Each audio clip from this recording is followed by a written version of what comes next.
Hello everybody, it's your residential brickologist LEGO Lee here with another LEGO Star Wars The Clone Wars throwback set review. Today we're going back a decade to the year 2013 for set number 75024, the HH-87 Starhopper.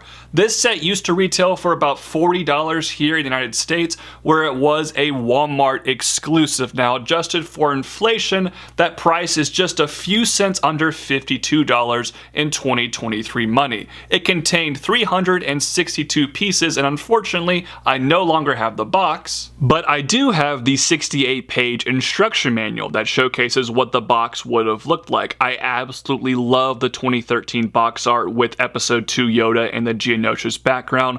That is fabulous. Unfortunately though, this box has no ads, so no fun nostalgia trips for me today. Well, I guess you could also say the set itself is kind of a nostalgia trip, but I'm more nostalgic about the particular episodes of the Clone Wars this set is based on. Those episodes come from Season 4 of the Clone Wars, in particular the episode Friends and Enemies, one of my all-time favorite arcs in that entire show. Moving beyond that though, here is the set itself. It includes 3 minifigures, 2 vehicles, and of course, we're going to dive into the figs here first. First up for our minifigures here is Reiko Hardeen, but of course if you watch these episodes of the Clone Wars, you would know this is Obi-Wan Kenobi in disguise, and I think this figure looks fantastic. The torso and leg prints, no complaint.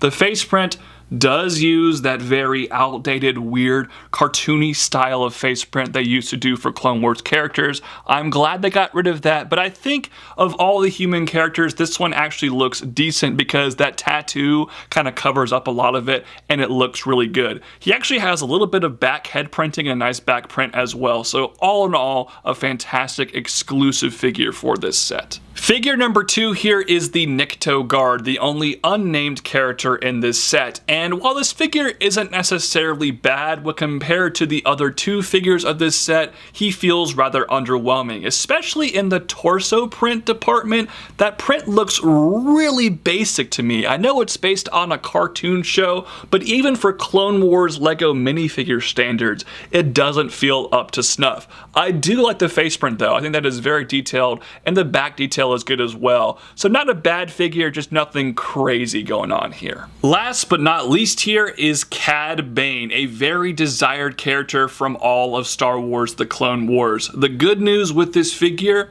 it's Cad frickin' Bane, baby. The bad news is, of the 3 Cad Bane figures LEGO has made, this is definitely the weakest one. That's also not really saying anything horrible. That's like asking LeBron James which championship of his is his least favorite. They're all very cool and memorable, but this one lacks the breathing apparatus piece that I kind of associate with Cad Bane, so he's not as cool in that right.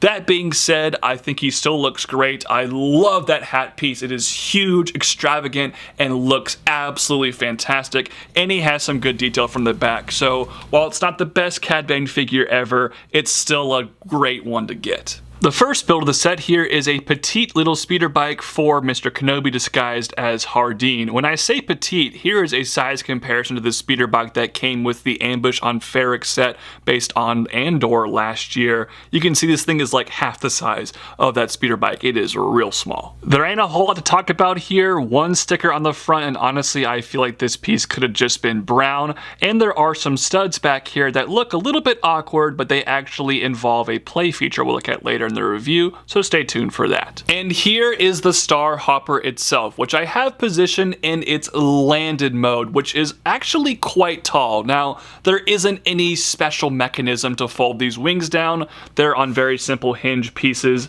that ratchet down like so, and there you go. Now you have it in flight mode. Nothing crazy there, but it gets the job done. The first thing that really catches my eye about this vehicle in particular is the color scheme. Now, I've reviewed a few Clone Wars sets in the past couple of weeks, and the consistent thing across all of those sets is that they were big gray vehicles. And yeah, this has a lot of gray, but the primary colors here are dark tan and lime green. What a strange and unique color combination for this vehicle in particular.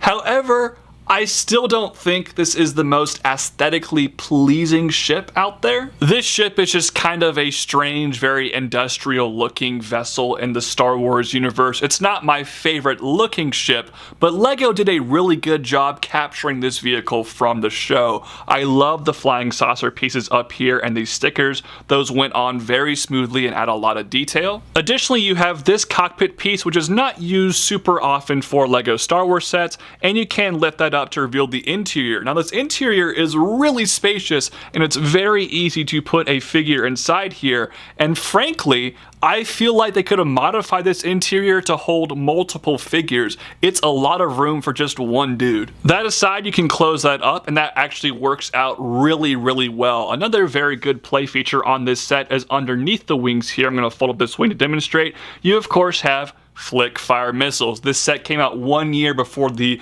new spring-loaded launchers were introduced in 2014.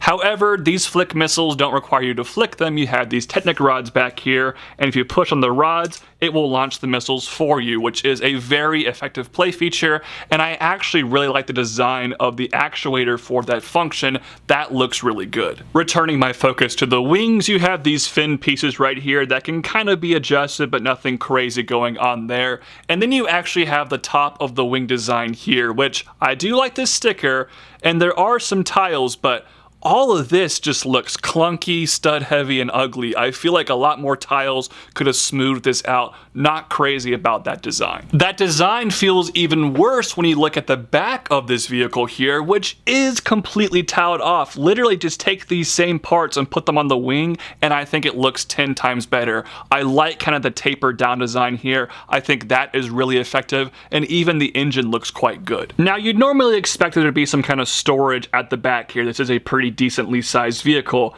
There is nothing of the sort. However, there is an absolutely brilliant play function I need to demonstrate. Remember those weird studs on the speeder? Well, they do have a purpose. Basically, even with the minifigure attached, you can attach those onto the bottom of this right here, and now it is holding your speeder. That is so cool. You know what's even better though? Push on this up top, a really well hidden button, and watch this. It deploys the speeder bike. What an amazing play function. Somehow the fun doesn't even stop there, because if you have it in the right position, you can actually have this kind of land on top of the speeder bike and then pick it up without really having to attach it yourself. I mean, this feature is top notch. Well done, LEGO. All right, everybody, wrapping up my thoughts here on the HH-87 Starhopper. Similarly to the Twilight, I don't think this is the greatest looking vehicle in the Star Wars universe. It's not as ugly as the Twilight, but it's definitely up there. That being said, that is not LEGO's fault. LEGO has to design something with the source material they are given, and I think they did a fantastic job with this ship. Not only is this set a good representation of what we see in the show, it is an absolutely fantastic toy. The play functions here are off the charts for a set that has less than 400 pieces. LEGO really jam-packed this thing with so many cool play features. Genuinely, I don't have too many issues with this set. There are no nitpicks here. Really, my only flaw aforementioned was the top of the wings. I don't love the way those look. Other than that, I think this design is fantastic. So that leaves the obvious elephant in the room, of course, for every LEGO Star Wars set, and that is the value for your money. Now, I think the retail price of $40 back in 2013 was extremely fair. Adjusted for inflation, it's about $52, give or take some change, and I honestly think that's a good value as well. So the retail price was really solid. Now let's talk about the aftermarket price. This set sealed is going to run you about $120, so triple its original price.